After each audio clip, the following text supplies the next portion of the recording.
সমাজে আমি কিভাবে মুখ দেখাবো, কিভাবে মানুষকে বোঝাবো যে অন্যের রক্তের সন্তানকে নাতে হিসেবে নিয়ে যাচ্ছে? চুপ করো বাবা, চুপ করে যাও তুমি। এই সম্বন্ধে তোমার যদি সমস্যা থাকতো তুমি বাড়িতে বলতে পারতে। এনাদের অসম্মান করছো কেন?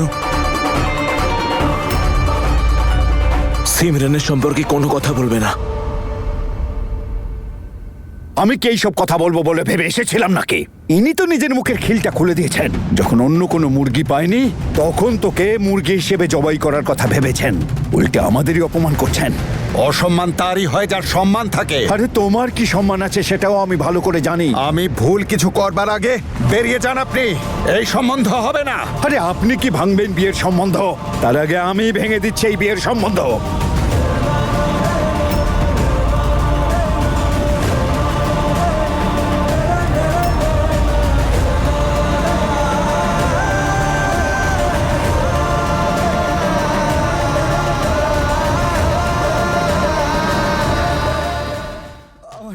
আমার খুব ভয় করছে জাসমিন, আমার আমার খুব ভয় করছে।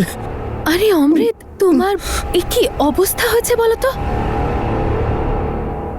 আর তুমি তো খাবারও খাওনি কেন? কি হয়েছেটা কি তোমার? জাসমিন, জাসমিন, আমি কিছু খেতে পারছি না, না ক্ষুধা আছে না তৃষ্ণা। আমার খুব ভয় করছে জাসমিন, আমি কিছু বুঝতে পারছি না, আমি কি করব? অমৃত, অমৃত, কোনো ব্যাপার না, দেখো আমি আছি তো তোমার সঙ্গে। প্লিজ আমাকে একটু বিশ্বাস করো, আমি এতক্ষণ পর্যন্ত সব সামলেছি তো, এরপরেও আমি সামলে নেব। তুমি প্লিজ শান্ত হও। এটা এত সহজ নয় জাসমিন, এত সহজ না। আমার খুব ভয় করছে জাসমিন। শান্ত হও। তুমি যখন এত কিছু জানো তখন এটাও জেনে রাখো যে জ্যাসমিন তোমার সঙ্গে আছে আর তোমার কোনো ক্ষতিও হতে দেবে না। সিমরান, বাবা, সিমরান এদিকে আয়। প্লিজ বাবা, বাবা, সিমরান দিদিকে কিচ্ছু বলবে না। তোমার প্রশ্রয় ওরা বিগড়েছে। আরো কত অপমানিত হতে হবে আমায়? আমার মনে হচ্ছে নিজেকে শেষ করে ফেলি। আজ তোর জন্য এই দিনটা দেখতে হলো আমাকে। তোর এই সব কাণ্ড কারখানার জন্য লোকে আমার দিকে আঙুল তুলছে, কথা শোনাচ্ছে। তুই আর বীর মিলে আমাকে দুঃখ আর অপমান ছাড়া কি দিয়েছিস?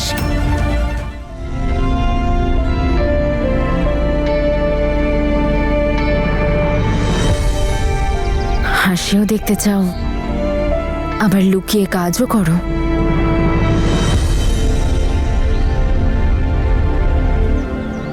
তুমি ঠিক বলছো তনু, এবার লুকিয়ে কিছু করব না।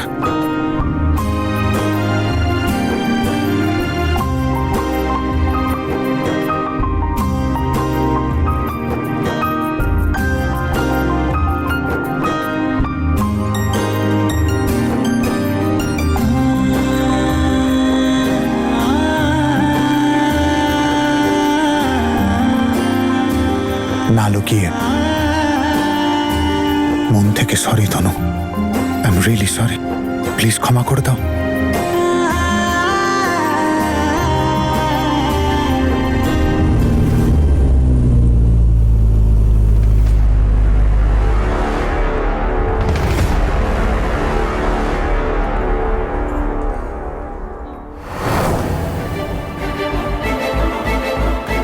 হয়ে যাই আমরা আলাদা, ডিভোর্স পেপারস।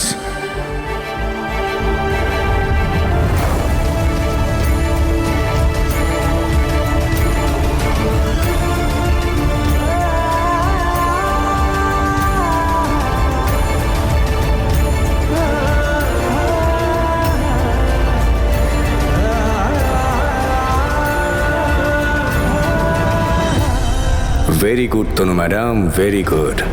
ভালো করেছেন এই ফুলটা না নিয়ে।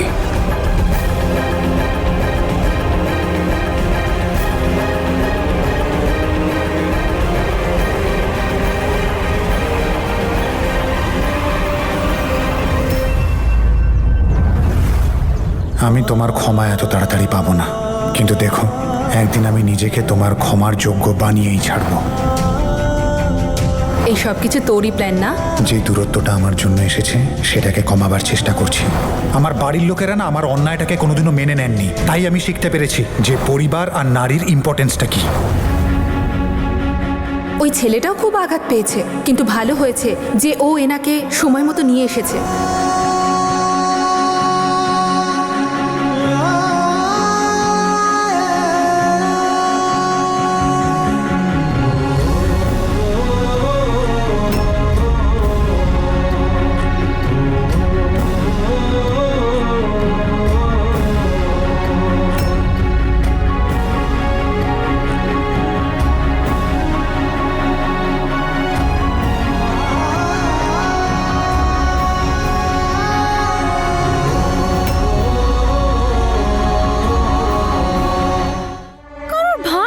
বলতে নেই, ঠিকই বলে সবাই।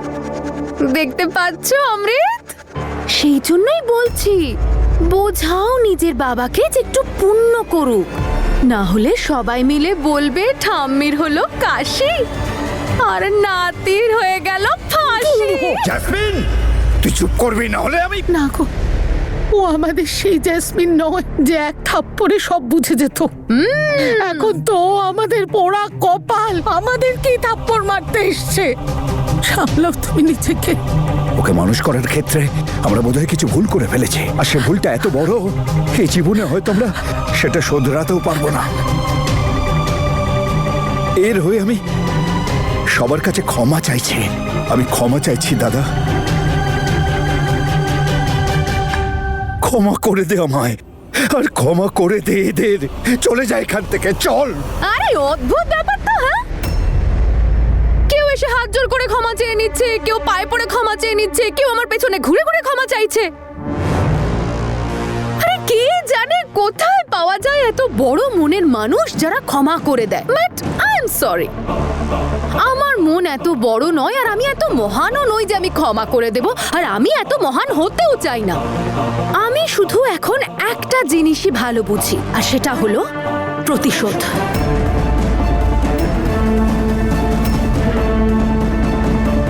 যেটা আমি নিতে এসেছি আর নিয়েই যাব। আর সেই জন্য বাবা প্লিজ, তুমি না তোমার এই চলে যায় এখান থেকে, চলে যায় এখান থেকে, চলে যায় এখান থেকে গানটা বন্ধ করো। আমি এখান থেকে তখনই যাব যখন আমার সব শর্ত মানা হবে। তোর কি মনে হয় শর্ত বলে যেগুলো তুই বলছিস সেগুলো আমি মেনে নেব? আমার শর্তের নামে নয়, আপনাদের ছেলের প্রাণের বিনিময়ে।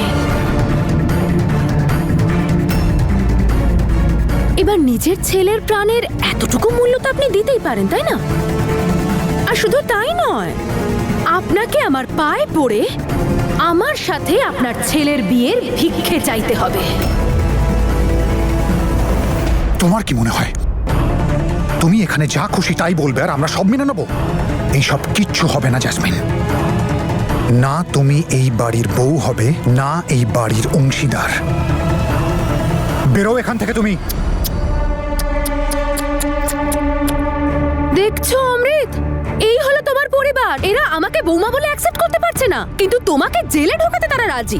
এবার তুমি ভেবে বলো তো, এদের সবার থেকে ভালো তো আমি তোমাকে পুলিশ স্টেশন থেকে বের করলাম, তোমার এত খেয়াল রাখলাম, তোমাকে চা পাউরুটি খাওয়ালাম, তোমার এত কেয়ার করলাম। আর আমি এমন কি চেয়েছি বলো তো?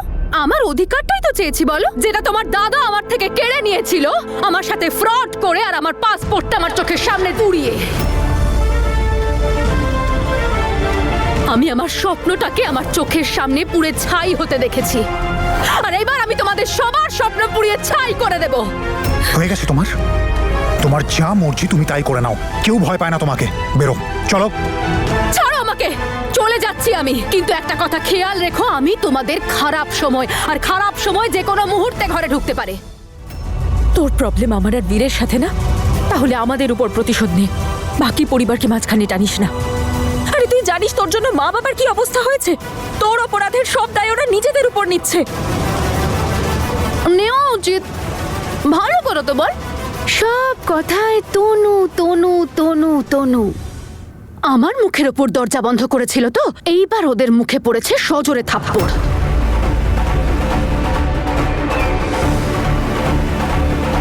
অপরওয়ালাকে ভয় পা। আরে আর কত নাটক করবি? আরে জ্যাসমিন এসব ড্রামা টামা করা বন্ধ করে দিয়েছে। এখন জ্যাসমিন শুধুমাত্র ভয় দেখানোর কাজ করে, ঠিক যেমন এখন তোরা সবাই ভয় পেয়ে আছিস।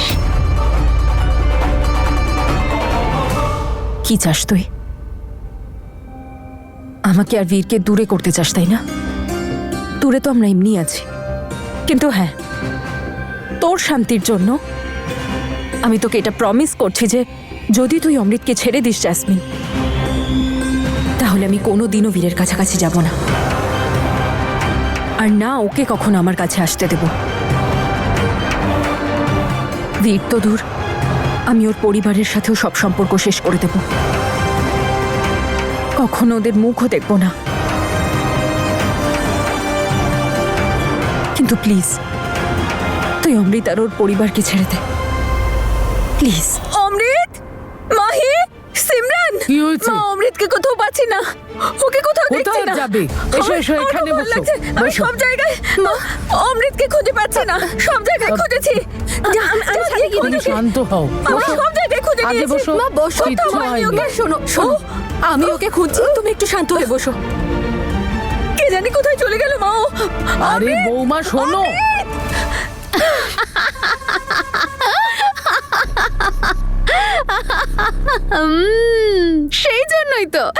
সেই জন্যই সবাই শুধুমাত্র তোর নামেরই মালা গাঁথতে থাকে। এবার বুঝতে পেরেছি আমি, কারণ তুই তো ওদের কোনো বিপদে দেখতেই পারিস না, তুই ওদের সাহায্য করার জন্য সবকিছু করতে পারিস, তাই না?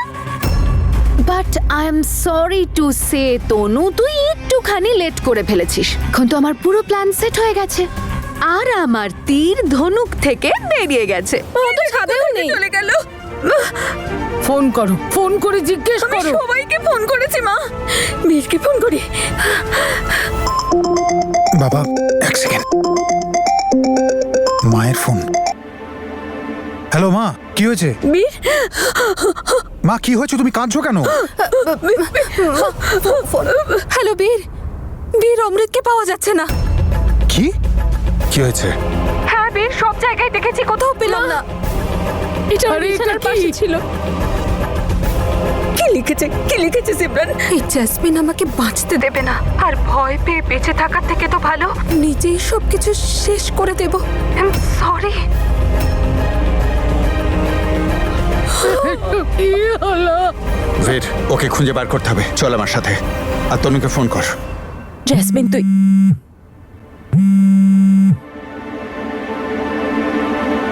হ্যালো,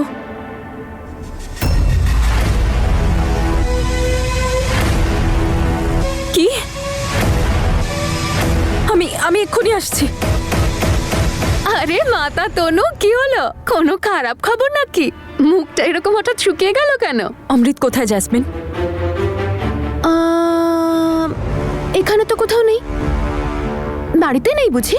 না, চলে গেছে কোথাও, আর চিঠি রেখে গেছে যে নিজেকে শেষ করতে যাচ্ছে। যদি অমৃতের কিছু হয় না জেসমিন, তাহলে তুই কিচ্ছু পাবি না।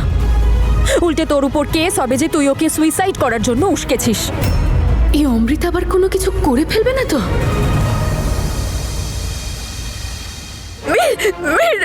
অমৃত কোথায় চলে গেছে?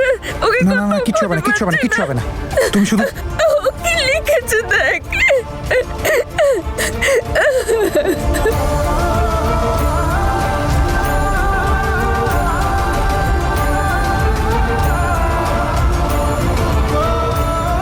কিছু জানতে পারলেন? কিচ্ছু হবে না, কিচ্ছু না। পুরো বাড়িতে খুঁজেছো দিদি? সারা বাড়ি দেখেছি, পাইনি। দিদি আরেকবার পুরো বাড়িতে খুঁজে নি, তারপর বাইরে দেখবো। চলো চলো একবার চলো। দেখিনি একবার।